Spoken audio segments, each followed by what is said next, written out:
Welcome back. This is Rajkumari Chaudhary from Tagore International School. We are studying the chapter 5 Primary Activities. हमने अब तक पढ़ा था hunting and gathering, pastoralism. Pastoralism में हमने अपने लास्ट पार्ट में बात किया था nomadic herding and commercial livestock rearing का।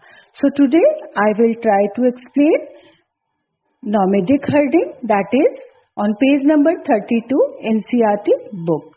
So please sit with your book so that you can understand it well. Nomadic herding is called pastoral nomadism, which is a primitive subsistence activity in which herders rely on animals for food, clothing, shelter, food, transport, and move from one place to another depending on amount of pasture and water available in an area. जो मैंने term जब आपको explain किया था तब भी आपको बताया था इस बारे में।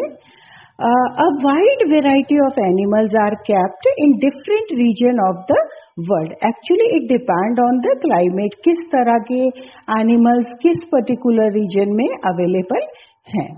In tropical Africa, cattle are the most important livestock, while in Sahara and Asiatic desert आप पाएंगे sheep, goats and camels are rare. So it depend upon the area. And in the mountainous region areas of Tibet, you will find Andes, yak and llamas. And in the Arctic and subarctic areas, reindeer are the most important animals.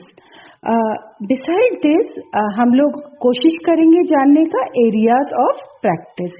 So it is a core region that extend from the Atlantic shores of northern Africa eastward across the Arabian Peninsula into Mongolia and central China. आपके NCERT book में ये map दिया गया है, please आप इसको देखिएगा और जानने का कोशिश करिएगा। Tundra region of Eurasia, small area in southwest Africa and Madagascar. And the movement of herder with the change of season from plains to mountain in summer and from mountains to plain in winter is also prevailed there, जिसको हमने एक term दिया है that is transhuman. तो इस movement को हम लोग ट्रांसह्यूमन के नाम से जानते हैं। हमारे यहाँ पर जो स्पेशली जो हिमालयन नॉमेड्स हैं हम उनको गुज्जर, गड्डीज, बकरवाल, भूटियाज और हिमालयाज के नाम से जानते हैं।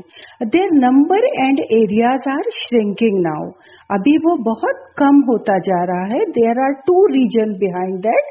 Number one is imposition of political boundaries and number two is new settlement plans by the government. So this was about the nomadic herding. चलिए अब हम बात करते हैं कॉमर्शियल लाइवस्टॉक रेयरिंग की, जो आपको पेज नंबर 33 में मिलेगा।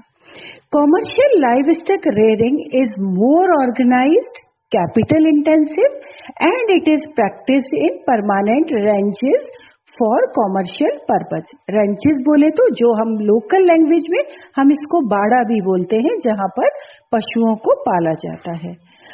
To regulate grazing, ranches are divided into parcel and fence. Number of animals depend on the carrying capacity, कि कितना जितना वो बड़ा होगा उतने ही जानवर वहां पर रखे जा सकते थे। It was highly specialized activity. Only one type of animal is kept in that, like sheep, cattle, horse, gots, वो एक ही तरह के एनिमल्स उसमें रखे जाते हैं। And the products like meat, wool, hides are processed and packed scientifically and that export. Then rearing is done scientifically with a special emphasis on breeding and genetic improvement and health care etc. इन सभी चीजों का बहुत ध्यान रखा जाता था। अच्छी नस्ल के जानवर तैयार करना, जेनेटिक इम्प्रूवमेंट, उनके हेल्थ का जो वेटरनरी फैसिलिटीज हैं वो प्रोवाइड करना, ये सारी चीजें इसमें बहुत ध्यान दी जाती हैं। अगर मैं एरियाज का बात करूं तो please note it on the map also. It is New Zealand, Australia, Argentina, United states of America. These are the important countries where commercial livestock is practiced. Children, now we are moving towards the next topic, that is agriculture. This you will find on page number 34. So depending on the method of farming, different type of crops are grown and livestock raised. So the important system of agriculture, if we speak about that, so there are various type of agricultural activities. आप अलग अलग तरीके से आप इसको देखोगे, जो हम इस चैप्टर में भी डिस्कस करने जा रहे हैं। उसमें से है subsistence agriculture, plantation agriculture, extensive commercial grain farming, mixed farming, dairy farming, Mediterranean agriculture, market gardening, horticulture, cooperative farming and the collective farming. ये हमारे चैप्टर में हमें डिस्कस करने हैं। इसके अलावा soil, climate, size of land holding and other social, economic and technological factors influence agricultural practices and give rise to different agricultural system, that also we are going to explain. The very first part which we are going to discuss, that is the subsistence of agriculture. ये जो agriculture था, इसमें generally farmer and उसकी family के consumption के लिए agriculture किया जाता था। जो फार्मिंग थी वो की जाती थी। नथिंग और little is some time left for the market. तो ये कॉमर्शियल बेस्ड नहीं था।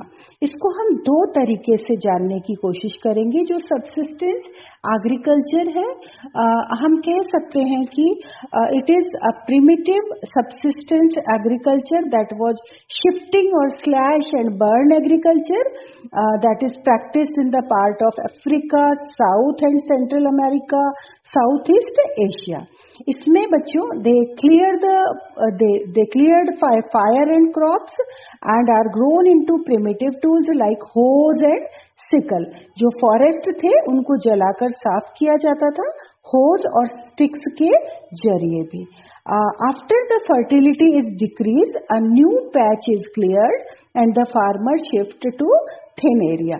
So it leads to degradation of land and environment to, जो आपने आगे भी कई बार पढ़ा होगा।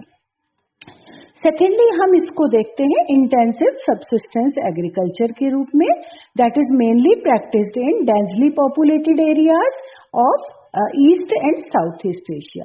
So there are two types of intensive subsistence agriculture. Number one, if we talk about the intensive subsistence culture, तो इसमें आप चावल का बहुत ज्यादा कल्टीवेशन है, पैडी कल्टीवेशन जो है, वेट पैडी कल्टीवेशन, उसको बहुत ज्यादा आप पाएंगे। That is practised in areas with small land holding and lesser use of machines, mostly by family members, and manure is dependent on monsoon for water. और जो per yield है, यहाँ पर unit is high but the productivity of per person आप यहाँ पर low पाएंगे। इसके अलावा जो सेकंड इसका पार्ट अपन ले सकते हैं वो है intensive subsistence agriculture dominated by crops other than paddy, यानी चावल के अलावा जो क्रॉप्स होते थे। So due to difference in relief, climate, soil and the other factors, paddy can not be grown in all parts of monsoon Asia. So most of the agricultural practices are some as the other except that irrigation is used. और जो जहां पर irrigation used की जाती थी उसमें जो फसलें हैं वो हैं wheat, soybean, barley, sorghum, and now they are grown in northern China, Manchuria, North Korea, North Japan and India. So please try to find out